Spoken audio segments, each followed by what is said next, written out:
ये कहानी है राजकुमारी अमांडा की, जो सुपीरियर किंगडम में रहती थी। राजकुमारी अमांडा अभी लाइब्रेरी में है। ओह, ये किताबें कितनी अच्छी होती हैं। इन्हें पढ़कर कितना सुकून मिलता है। मैं तो इन सारी किताबों को पढ़ चुकी हूँ। अब ऐसा लगता है जैसे कि मैं ही पूरी दुनिया में सबसे ज्ञानी हूँ। चलो, अब फिर से इन किताबों को पढ़ना शुरू करती हूँ। कहीं ऐसा ना हो कि मैं सब भूल जाऊँ। राजकुमारी को बहुत पहले से ही इतिहास, भूगोल और विज्ञान से संबंधित पुस्तकों को पढ़ना पसंद था। इन किताबों को पढ़कर उन्हें ऐसा लगता था कि उन्हें दुनिया का सारा ज्ञान मिल चुका है। लेकिन उन्हें ये बात नहीं पता थी कि किताबी ज्ञान के अलावा एक और ज्ञान है, जो कि उन्हें अपने अनुभव और अपने कर्म से मिलेगा। खैर, थोड़ी देर बाद उनके पिताजी आते हैं। मेरी प्यारी राजकुमारी, इतनी देर से तुम पढ़ रही हो?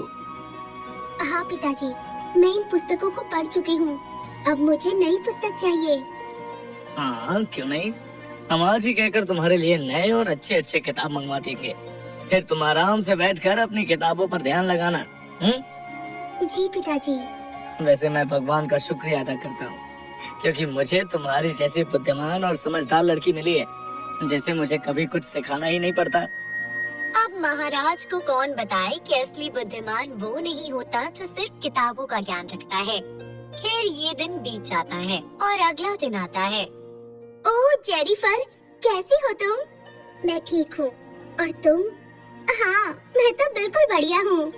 अच्छा, वैसे क्या कर रही थी तुम? अभी तो कुछ नहीं कर रही थी, लेकिन सोच रही हूँ कि कुछ किताबें पढ़ लूँ। ओह, अच्छा, तुमने किंग जॉन लूथर के राज्य के बारे में सुना? हाँ, सुना है। उनके राज्य में किसी का अपहरण हो गया है। किसका बताओ? अरे, अब तुम इतने सवाल जवाब मुझसे मत करो। ये हमारे राज्य की परेशानी नहीं है, इसलिए मैंने इन बातों पर गौर नहीं किया। हाँ, वो तो है, लेकिन फिर भी वो हमारे राज्य के आसपास के क्षेत्र के राज्य हैं। जब भी कोई ऐसी घटना होती है तो हमें उसके प्रति सतर्क रहना चाहिए। सुना है कि कोई है जो किंग जॉन से बदला लेना चाहता है और इसलिए ऐसा कर रहा है। किसी बहरूपी ने उनके छोटे बेटे का अपहरण कर लिया है, लेकिन उनका राज्य तो इतना अमीर नहीं है। भला कोई उनके बेटे का अपहरण क्यों करेगा? अपहरण सिर्फ पैसों के लिए नहीं, कभी-कभी बदले की भावना से भी किया जाता है। हो सकता है कि कोई उनका पुराना दुश्मन हो और उन्हें दुखी देखना चाहता हो, क्योंकि किंग जॉन अपने छोटे बेटे से बहुत प्रेम करते थे। जहाँ एक और राजकुमारी अमांडा को इन सब बातों से कोई फर्क नहीं पड़ रहा था, वहीं दूसरी ओर राजकुमारी की चचेरी बहन जेनिफर को इन बातों से बहुत फर्क पड़ता था। खैर, इन दोनों राजकुमारियों की वार्तालाप क्वीन जैस्मिन सुन लेती है। जेनिफर, मैं तुम्हारी वार्तालाप से बहुत प्रभावित हुई। अमांडा, कुछ सीखो अपनी बहन से। मॉम, इसमें कोई बड़ी बात नहीं है, क्योंकि ये बात तो सबको पता होगी ना। जेनिफर ने सुना और हमें बता दिया। लेकिन फिर भी ये तो देखो कि जेनिफर इन सब बातों के प्रति कितनी सजग है। हाँ हाँ, ठीक है मॉम। अगर जेनिफर इतनी ही इंटेलिजेंट है तो वो मेरे कुछ क्वेश्चंस का जवाब दे, तभी मैं उसे इंटेलिजेंट मानूंगी। ठीक है, मैं कोशिश करूंगी। तो बताओ, किंग जोनाथन मार्टिन के बड़े बेटे का नाम क्या था और उनके मरने के बाद शासन किसे मिला? अमांडा, मुझे तो ये नहीं पता। तुम्हें तो इतिहास के राजाओं के बारे में कुछ भी नहीं पता है और मेरी माँ तुम्हें बुद्धिमान समझ रही है। अमांडा, ऐसे नहीं बोलते। अरे जेनिफर, इसमें निराश होने वाली कौन सी बात है? मैं हूँ ना, मैं तुम्हें सब पढ़ाऊंगी। हाँ अमांडा, क्यों नहीं। फिर क्या, राजकुमारी अमांडा जेनिफर को पढ़ाने लग जाती हैं। दरअसल ये पहली बार नहीं था। राजकुमारी अमांडा तो अक्सर ही ऐसा किया करती थी। वो दूसरों की कमियों को खोजकर उन्हें पढ़ने और बताने लग जाया करती थी, लेकिन उन्हें खुद की कमी नहीं दिखती थी, जो थी स्वयं के राज्य के कार्यों को अनदेखा करना। कब अमांडा को ये बात समझ में आएगी कि वो एक राजकुमारी है, इसलिए उसे अपने राज्य के कार्यों को भी संभालना होगा। मैं कहूँ तो क्या कहूँ, महाराज से कुछ कहती हूँ तो महाराज मेरी बात समझते ही नहीं। ऐसे ही दिन बीतते हैं और एक दिन प्रिंस फ्रांसिस राजकुमारी अमांडा से मिलने आते हैं। दरअसल प्रिंस फ्रांसिस राजकुमारी अमांडा के माता पिता के चहेते थे और उन्होंने ही राजकुमारी के लिए उन्हें चुन लिया था। फ्रांसिस, क्या तुमने प्रिंस एडवर्ड के बारे में सुना है? पता है उनके बारे में किताबों में बहुत अच्छी अच्छी बातें लिखी गई हैं। तुम्हें उनसे कुछ सीखना चाहिए। ये लो, इस किताब में उनके बारे में लिखा है, तुम इसे पढ़ो। और इस तरह हर बार की तरह राजकुमारी प्रिंस से वही बातें करती है। अच्छा, मैं पढ़ लूंगा। एक बात बताओ अमांडा, कि तुम कभी मेरी तारीफ क्यों नहीं करती? क्यों, तुम्हें मेरे अंदर कोई खूबी दिखाई नहीं देती? खूबी तो है, लेकिन कमियां भी बहुत सारी हैं। जैसे कि तुम्हें मेरी तरह ज्ञान नहीं है, तुम मेरे किसी भी प्रश्नों का जवाब नहीं दे पाते। राजकुमार हर बार की तरह निराश हो जाते हैं और चुपचाप राजकुमारी की बात सुनते रहते हैं।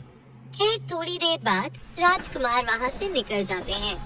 क्या हुआ राजकुमार, आप बहुत परेशान दिखाई दे रहे हैं। हाँ, वही बातें। राजकुमार जेनिफर से सारी बात बता देते हैं। चिंता मत करिए, समय के साथ वो बदल जाएगी। उम्मीद तो यही है। राजकुमारी अमांडा से समझदार तो तुम हो। देखो, अपने राज्य का ख्याल भी रखती हो और यहाँ का भी ख्याल रखती हो। दरअसल राजकुमारी जेनिफर का अपना दूसरा राज्य था। वो कभी कभी राजकुमारी अमांडा के राज्य में आया करती थी। खैर अगले दिन राजकुमारी अमांडा तो बस एक किताबी कीड़ा है, और अगर उनके आईक्यू की बात की जाए तो वो बहुत ही कम है। हाँ सच में, देखा नहीं, बेवजह सबको पढ़ाने लगते हैं। अरे उनसे जरा कुछ और पूछ लो तो वो बता नहीं पाएगी। सच में, खुद को कपड़े सिलने का अनुभव नहीं है, और उस दिन हमारे गुरुजी के साथ बेवजह बहस करने लगी और लड़ने लगी। राजकुमारी दूर से ही इन दोनों की बातें सुन लेती है। अब मैं क्या ही कहूँ। खैर उसी रात राजकुमारी अमांडा की अचानक से आँख खुल जाती है, क्योंकि उन्हें ऐसा लगता है कि कोई उनके आसपास खड़ा है। कौन है? कौन है?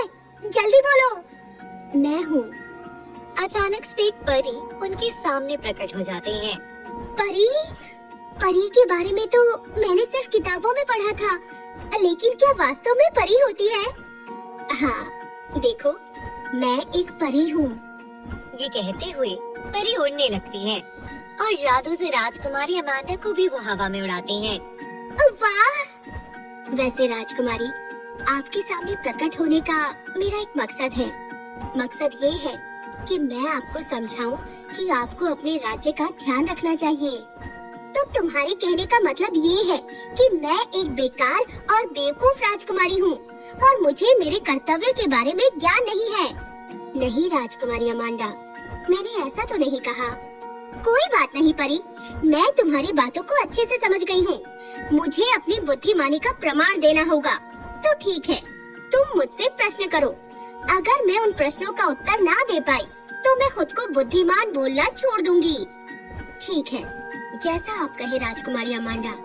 तो बताइए, 5 दिन पहले आपके राज्य के कुछ लोग बेहद बीमार पड़ गए थे। क्या आपको पता है कि उसकी क्या वजह थी? वो क्योंकि किसी ने उनके राशन में कोई दवाई मिला दी थी, और वो कौन है इस बात का अभी तक पता नहीं चल पाया। इस बात से पता चलता है राजकुमारी कि आपको अपने राज्य की कोई खबर नहीं है। तुम मुझसे किताब के प्रश्न पूछो, मैं उसका सटीक जवाब दूंगी। ठीक है, एक ऐसा स्थान बताइए जहाँ अगर आप एक दिशा में चलते रहोगे तो अंत में वहीं पहुँच जाओगे। ये कैसे संभव है? इसका उत्तर आपको पता है, परंतु आपको थोड़ा दिमाग लगाना होगा। राजकुमारी बहुत देर तक सोचती है, लेकिन जवाब नहीं दे पाती। धरती गोल है, इसलिए अगर आप एक दिशा में चलते रहोगे तो अंत में वहीं पहुंच जाओगे जहां से आपने शुरू किया था। और इस तरह परी राजकुमारी अमांडा से और भी प्रश्न पूछती है, लेकिन अमांडा कोई भी जवाब नहीं दे पाती है। परी, मुझे यकीन हो गया है कि मैं उतनी बुद्धिमान नहीं जितना मैं स्वयं को समझती हूँ।